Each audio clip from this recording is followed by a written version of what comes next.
문다혜 씨 얘기를 좀 해볼 텐데요. 최지연 앵커 소개 좀 해주시죠. 예, 이 김남국 의원 말대로 지금 이 문재인 전 대통령 한가한 얘기할 때가 아니라고 하는 것이 이 네. 문 전 대통령 딸 다혜 씨죠. 현재 각종 혐의로 수사를 받고 있기 때문입니다. 그렇습니다. 이 오늘 전 남편 특혜 채용과 관련해서 전주지검이 출석을 요구한 날인데 문다혜 씨 오늘은 출석을 하는 겁니까?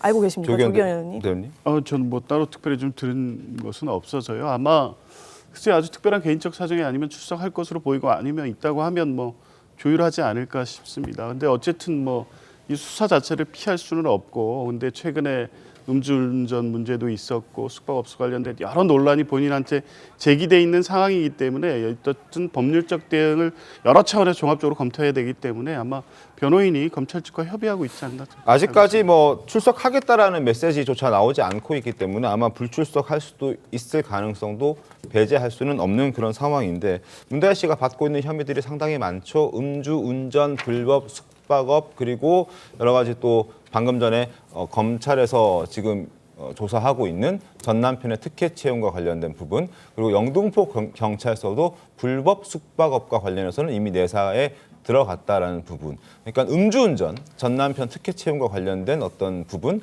불법 숙박업, 숙박업도 굉장히 지역이 다양합니다. 제주, 영등포, 또 서울 시내에서도 몇몇 곳들이 있고, 그래서 참 다양한 지금 의혹들을 받고 있는 그런 상황인데, 관련해서 문재인 전 대통령이 참 입장을 안 내놓고 있는데, 검찰이 이 수사를 좀 하게 되면 문 전 대통령도 소환을 할 가능성이 있어 보입니까? 어떻습니까? 문다혜 씨가 핵심 참고인이고 네. 그 문다혜 씨 전 남편에 관한 일이니까요. 그러면서 이제 문다혜 씨에 대한 조사를 마치면 자연스럽게 문 전 대통령에 대한 조사가 불가피할 겁니다. 네. 과거에 이제 그 신모 전 청와대 행정관에 대한 일례공판 기일 전 증인 신문을 네. 신청할 때도 검찰이 문 전 대통령을 뇌물죄 피의자로 적시하지 않았습니까? 네. 그러니까 그 조사가 다음 단계로 이루어질 건데, 저는 여기서 드리고 싶은 말씀이 문다혜 씨가 이 검찰 출석도 미루거나 회피하면 안 된다고 생각합니다. 그건 왜냐면은 본인은 지금 부친이 억울하다고 생각할 거 아닙니까? 네. 부친이 받고 있는 혐의는 부당하다고 생각할 거고, 그러니까 과거에 SNS에 이쯤 되면 막 하자는 거냐고 올리기도 했고, 이제 참지 않겠다고 올리기도 했잖아요. 그러면 네. 본인이 나가서 적극적으로 소명을 해서